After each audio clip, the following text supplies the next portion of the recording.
The accidental salmonellosis death. On November 28, 1995, the Martinez family gathered in their Las Vegas home for what should have been a joyful Thanksgiving celebration. Maria Martinez, 42, had spent the morning preparing a traditional feast for 7 family members. The table was set with turkey, stuffing, mashed potatoes, and all the customary sides. No one suspected that deadly bacteria were multiplying in their food. Maria had prepared the turkey the way she always did. But 2 critical mistakes occurred during preparation. The bird had been thawed at room temperature for nearly 24 hours, and the stuffing, made with raw eggs, had been prepared the night before and left inside the turkey overnight. The turkey was large, nearly 25 pounds, and despite appearing fully cooked when served, the center of the bird and stuffing hadn't reached the temperature needed to kill bacteria. The family ate heartily, commenting on how delicious everything tasted. Within 12 hours, the first symptoms appeared. Maria's husband Carlos, 45, developed severe stomach cramps and diarrhea. By the following morning, 5 other family members were experiencing similar symptoms. Most concerning was Maria's mother, Elena Vasquez, 78, who became rapidly dehydrated. The family initially dismissed their illness as a simple case of food poisoning that would pass. They treated themselves with over-the-counter medications and tried to stay hydrated with sports drinks. Elena's condition deteriorated most quickly. Her son-in-law found her unconscious in the bathroom 2 days after the meal. Her body severely dehydrated from persistent vomiting and diarrhea. Paramedics rushed Elena to Desert Springs Hospital. Her blood pressure was dangerously low, and her body temperature had risen to 103 degrees Fahrenheit. Doctors diagnosed severe sepsis, a life-threatening condition caused by the body's extreme response to infection. The bacteria had entered her bloodstream, triggering a cascade of organ failures. Despite aggressive treatment with antibiotics and intravenous fluids, Elena's condition worsened. Her kidneys shut down, followed by respiratory distress. 72 hours after the Thanksgiving meal, Elena Vasquez was pronounced dead. The cause, Salmonella enteritidis infection complicated by severe dehydration, septic shock, and multiple organ failure. Laboratory analysis of leftover food confirmed high concentrations of Salmonella bacteria in both the turkey and stuffing. The CDC later included this case in educational materials, warning about the dangers of improper food handling during holiday meals. Thanksgiving weekend plane crash. On November 24, 2011, 39-year-old pilot Sean Perry prepared for a short flight from Falcon Field in Mesa, Arizona. The Thanksgiving holiday weekend had just begun, and Perry had planned a special trip for his 3 young children. Morgan, 9, Logan, 8, and Luke, 6, were excited to be flying with their father to his parents' home in Safford for Thanksgiving dinner. Perry was joined by Russell Hardy, 31, a mechanic and close friend, and Joseph Hardwick, 22, another pilot who was coming along for the journey. The 6 boarded a twin-engine Rockwell Aero Commander 690, a turboprop aircraft that Perry had piloted many times before. The plane took off at 6:31 p.m.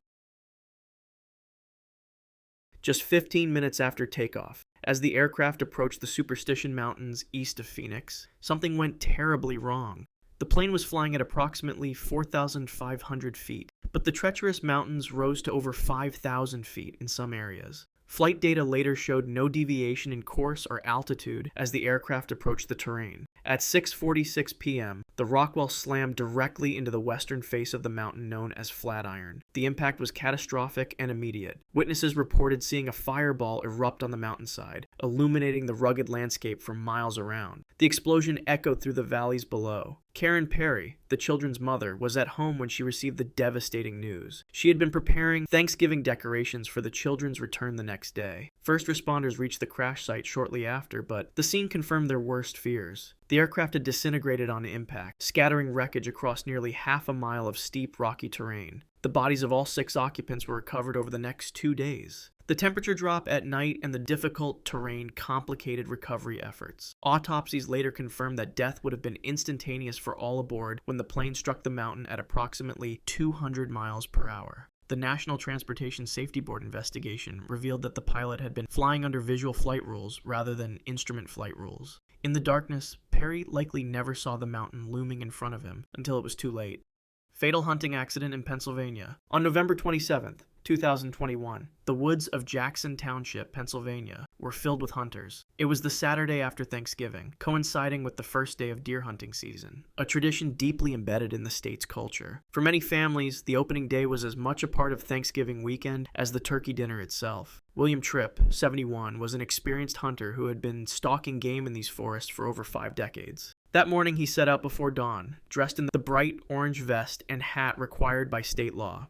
He carried a Remington 3806 that he had owned for 20 years. The weather was clear but cold, with temperatures hovering around 30 degrees. Tripp was hunting with several family members, including his grandson's friend, Jared Miller. The group had separated to cover more ground, maintaining radio contact as they moved through the dense woodland. Around 10:45 a.m., Miller spotted movement approximately 100 yards away through a thick stand of trees. Believing he had sighted a deer, Miller raised his rifle and peered through the scope. The forest was dappled with light and shadow, creating a confusing visual environment. What Miller thought was the brown flank of a deer was actually Tripp's jacket, partially visible between the trees. Without waiting to confirm his target, Miller squeezed the trigger. The high-velocity bullet struck Tripp directly in the head. The impact was catastrophic, causing immediate and fatal trauma to his brainstem. Other hunters in the area heard the shot, followed by silence. No radio call came from Tripp. After several minutes without response, his son began searching for him. When they found Tripp's body, it was already too late. He had died instantly from the single gunshot wound. Blood stained the fallen leaves around him, steaming slightly in the cold morning air. Despite having followed proper protocol by wearing high-visibility orange clothing, the angle and lighting had made it impossible for Miller to see it through his scope. First responders arrived within 30 minutes, but could only confirm what the family already knew. William Tripp was pronounced dead at the scene. An autopsy later confirmed that the bullet had severed his brainstem, causing immediate cessation of all bodily functions. There would have been no pain, no awareness of what had happened. The Pennsylvania Game Commission classified the incident as an accidental shooting. Miller, devastated by what he had done, required psychological counseling in the months that followed. Jupiter family.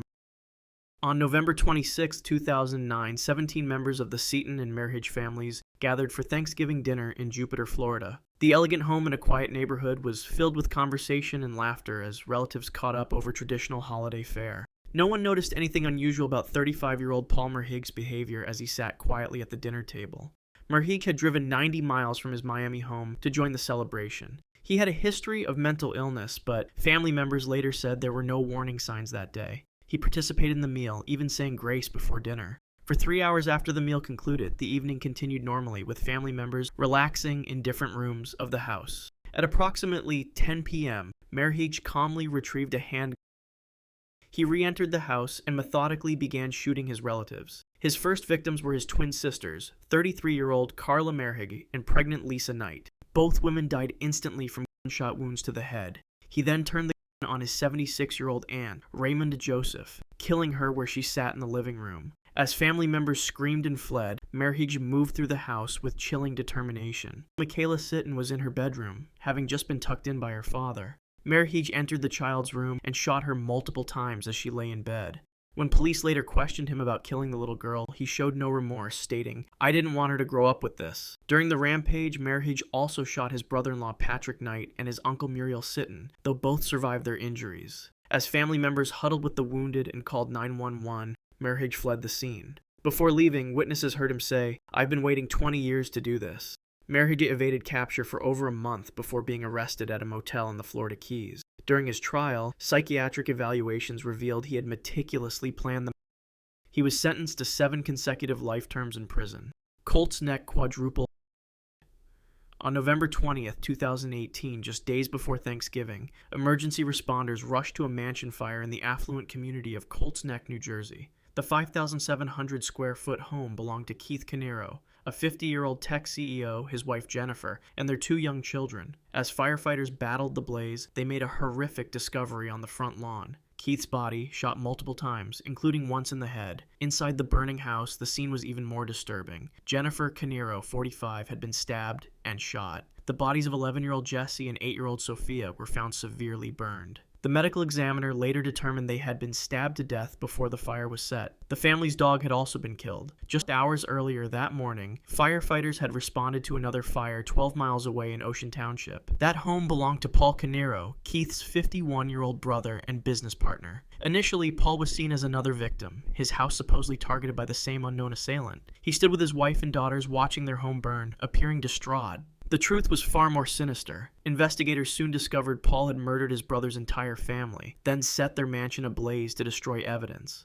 Before dawn that morning, Paul had driven to his brother's home, shot Keith multiple times on the lawn, then entered the house. He methodically killed Jennifer with a knife and gun, then moved to the children's rooms. After ensuring all 4 family members were dead, he set fires in multiple locations throughout the home. Paul then returned to his own house in Ocean Township, used gasoline to start a fire on his property, and created an alibi by discovering the flames and evacuating his own family. The carefully orchestrated plan was meant to make it appear that both families were targeted by an outside threat. The motive was financial. The brothers co-owned 2 businesses, and Keith had recently discovered that Paul was stealing money from their ventures. Keith had told associates he was considering cutting business ties with his brother. Court records revealed Paul had embezzled nearly $75,000. Paul Canero was charged with 4 counts of first-degree arson, theft, and weapons offenses. Coconut Grove Fire. On November 28, 1942, the United States was deep in the struggles of World War II. In Boston, Massachusetts, hundreds gathered at the popular Coconut Grove nightclub to celebrate the Thanksgiving weekend.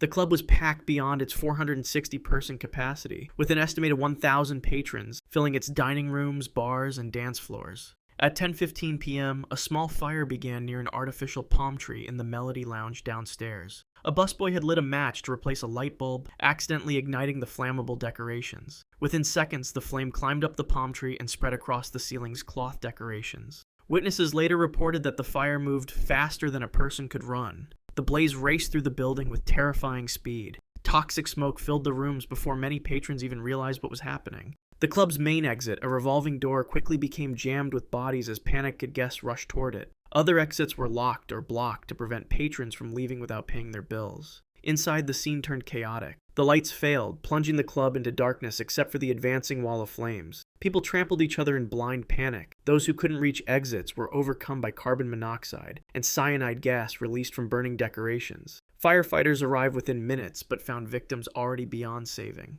Many were found still seated at their tables, killed so quickly by the toxic smoke that they never stood up. Others were stacked several bodies deep at blocked exits, crushed or suffocated while trying to escape. The heat was so intense that gold rings melted on victims' fingers. Survivors described hearing screams abruptly stopping as smoke filled each room. Those who escaped the fire often died later in hospitals from severe burns and damaged lungs. When the final count was made, 492 people had perished, making it the deadliest nightclub fire in American history. Football game roof collapse.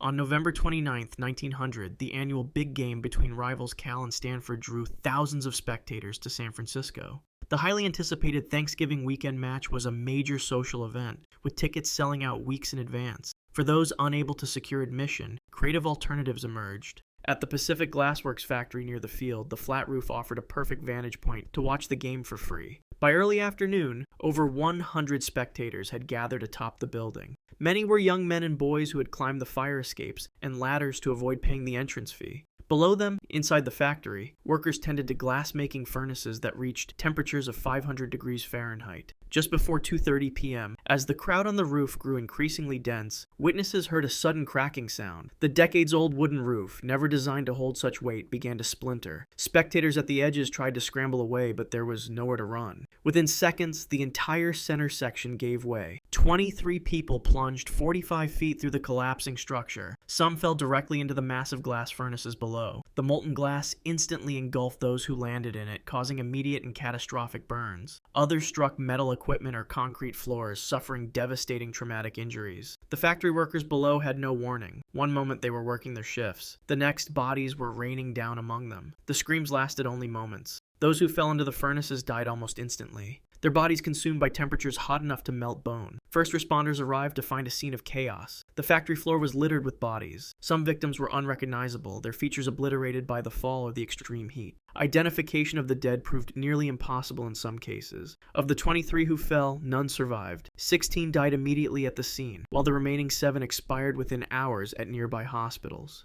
If you want to see more videos like this, click the video on screen now and make sure to subscribe.